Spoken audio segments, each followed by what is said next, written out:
Bab 21. Seminggu kemudian. Ha gadis murahan, semakin hari kau semakin banyak gaya. Celetuknya saat ini mereka sedang menikmati makan siang bersama rekannya. Charlie tidak menanggapi ucapan yang dilontarkan oleh Vaita. Sedangkan Sarah memutar bola matanya, malas. Kau dengar tidak? Ucapnya agak meninggi sehingga orang-orang beralih menatap meja mereka. Maaf Nona, apakah aku ada mengganggu Anda? Tanya Charlie dengan elegan membuat Vaita semakin kesal. Berani sekali kau melawanku hanya karena kau menjadi sekretaris dari Tuan Derino. Kau tidak pantas seharusnya aku. Kau hanya menjual tubuhnya. Dasar perempuan murahan. Dia pun meninggalkan meja itu sedangkan Charlie tidak menanggapinya terus makan karena memang dia lapar. Beruntung nafsu makannya tidak hilang. Kau jangan masukkan ke hati ucapannya ya. Sarah memegang tangannya. Iya, tenang saja aku tidak peduli dengan yang diucapkannya. Tambahan Charlie. Setelah selesai makan siang kembali lagi ke aktivitas seperti biasa. Tapi tuan muda itu dan Erlan belum masuk ke ruangan. Lapor tuan, saat makan siang tadi, wanita itu mengganggunya lagi bahkan mengatakan bahwa dia adalah perempuan murahan yang hanya menjual tubuhnya kepada tuan agar bisa menjadi sekretaris. Rahang Derino langsung mengeras dan dia mengepalkan tangannya karena panas mendengar gadisnya dikatakan perempuan murahan. Atas dasar apa dia berani mengucapkan itu pada Charlie? Jika saja Vaita tahu dengan siapa dia berhadapan, pasti dia langsung sembah sujud meminta ampun. Dan wanita itu sudah membuka jalannya menuju kematian. Derino tidak pernah segan-segan menghilangkan nyawa siapapun yang menjadi orang tercintanya ataupun keluarganya. Terserah mau perempuan, laki-laki, tua, muda. Tidak pandang bulu. Kau berikan dia tugas yang setimpal. Perintah Derino padanya. Tentu Erlan paham dan dia akan membuat wanita itu merasa tidak betah untuk bekerja di kantor itu lagi. Sedangkan Charlie saat ini juga kurang fokus. Kemana tuan dan bawahannya itu? Gumamnya. Ceklek. Charlie langsung melihat ke arah pintu yang terbuka dan melihat kehadiran Derino. Tatapan mereka sempat bertemu beberapa saat. Charlie langsung mengalihkan tatapannya, begitu juga Derino. Aduh, kenapa jantungku tiba-tiba berdebar kencang seperti ini? Gumamnya sendiri. Tidak jauh beda dengan Derino. Jantungnya juga sedang tidak aman. Kau manis sekali. Sayang? Charlie langsung menoleh. Maksudku Charlie tolong kau buatkan ini. Untung saja Charlie sedang fokus sehingga dia kurang mendengar sebutan pertama yang diucapkannya. Derino menjelaskan apa yang harus dikerjakan oleh Charlie. Untung saja Erlan belum datang. Dia menarik napasnya agar kembali netral. Pulang nanti akan kuantar. Ucapnya tanpa menoleh ke arahnya. Charlie melihat sekitar kepada siapa tuannya itu berbicara. Mana tahu ada orang lain di sana, tapi dirinya tidak sadar. Derino melirik Charlie yang celingukan melihat sekitarnya. Apa yang kau cari? Maaf tuan. Tuan berbicara dengan siapa? Tanyanya dengan wajah yang polos membuat Derino begitu gemas.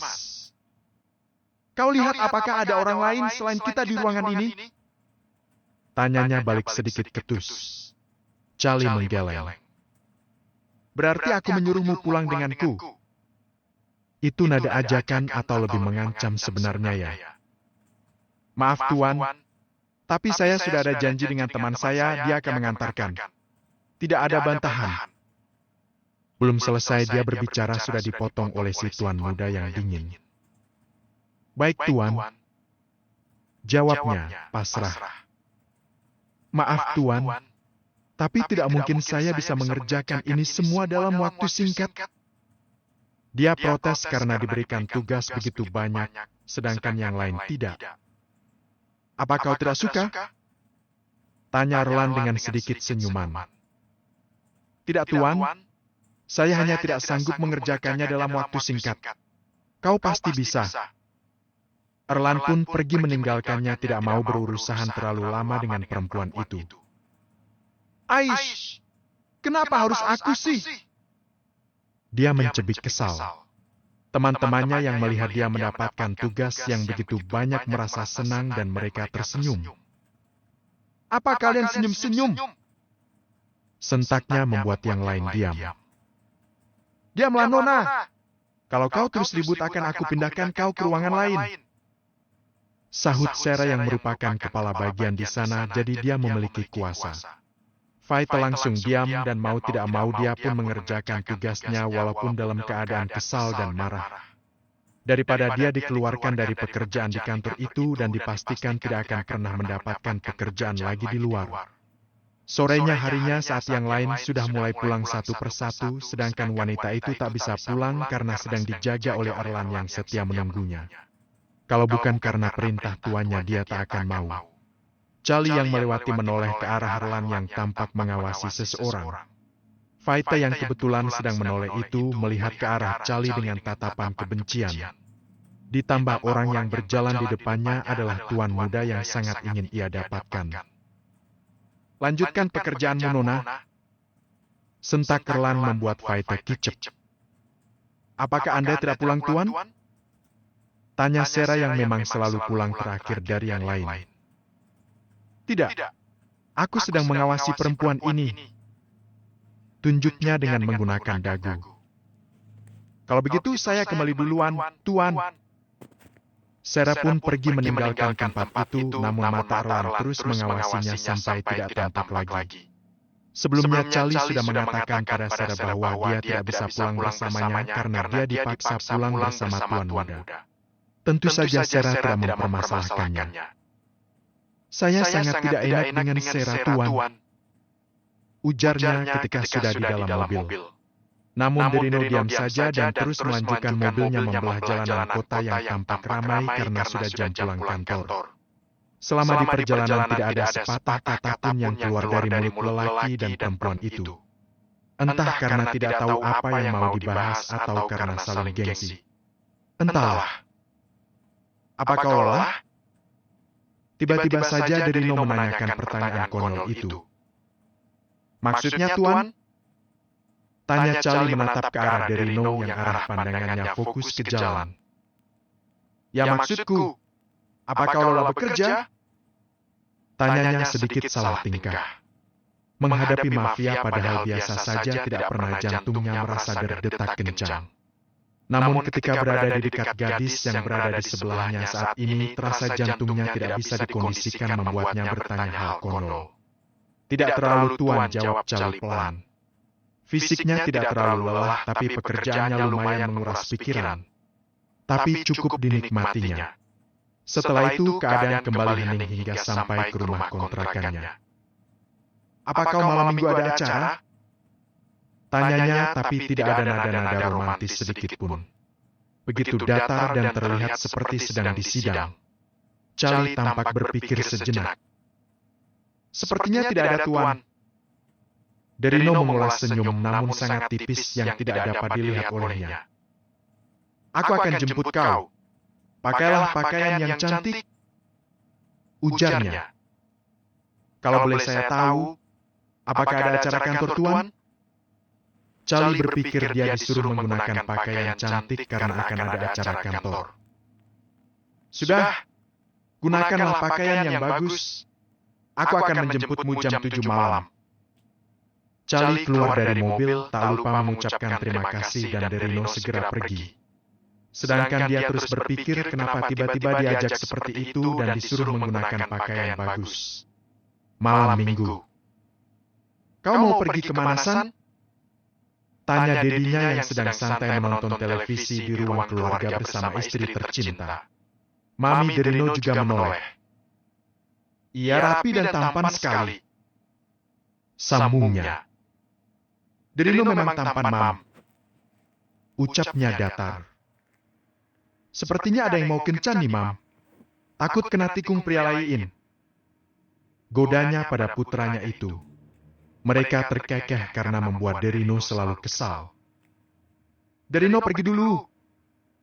Ucapnya. Sepertinya kita akan segera mendapatkan cucu lebih cepat, Dad. Dia berpelukan manja dengan sang suami. Iya, Mam. Dedi tidak menyangka anak kita sudah sebesar itu sekarang. Padahal rasanya baru kemarin aku menggendong dirinya. Mereka jadi teringat masa ketika mereka dikaruniai anak yang cukup tampan yang tak lain adalah Derino. Derino tumbuh menjadi anak yang cukup baik dan penurut walaupun dia begitu pendiam. Bahkan saat dirinya berada di SMP mendapat julukan sebagai Derino dari kutub karena saking dinginnya dirinya. Dia melangkahkan kaki Nia menuju mobil dan segera melajukannya menuju rumah gadisnya dengan kecepatan sedang. Dengan setelan kemeja berwarna navy lengan panjang yang digulung dimasukkan di dalam celana hitam panjang ditambah parfum yang entah berapa puluh juta harganya membuat dirinya semakin tampan rupawan. Dia memang lebih suka berpakaian simpel, tidak mau ribet. Tapi justru dia berpakaian apa saja tidak pernah membuat para wanita tidak terpukau. Tok, tok, tok. Merasa pintunya diketuk, Charlie langsung membukanya. Ceklek. Dirinya terdiam melihat orang yang berada di hadapannya itu. Tatapan mereka saling mengunci satu sama lain. Derino terpukau dengan penampilan Charlie. Penampilan sederhana namun cukup elegan menurutnya. Mereka berdua segera mengalihkan pandangan ke arah lain setelah tersadar. Apa kau sudah siap? Tanya Derino menetralkan suaranya. Sudah. Sebentar tuan, saya mengambil tas. Ucapnya lalu ke dalam sebentar dan langsung keluar tak lupa mengunci rumah lalu masuk ke dalam mobil yang sudah ada Derino di dalamnya. Kita mau kemana tuan? Tanyanya ragu ketika sudah berada di dalam mobil. Ke suatu tempat. Jawabnya dengan singkat. Ya, dia pun tahu pasti akan dibawa ke suatu tempat. Tapi maksudnya apakah kafe, restoran, atau apalah. Selama di perjalanan mata Charlie terus melihat ke arah luar jendela melihat cahaya-cahaya kota di malam hari dan gedung-gedung yang begitu indah. Apa kau sering keluar malam seperti ini? Derino membuka percakapan walaupun masih dengan nada datarnya. Tidak pernah tuan. Baru kali ini saya pergi keluar malam. Derino tersenyum tipis mendengarnya. 20 menit mobil mewah itu membelah jalanan kota di malam hari. Akhirnya sampai di salah satu restoran paling terkenal kota itu. Charlie diam saja mengikuti Derino dari belakang. Derino menghentikan langkahnya mensejajarkan dirinya dengan Charlie tanpa melirik. Grab. Secara tiba-tiba,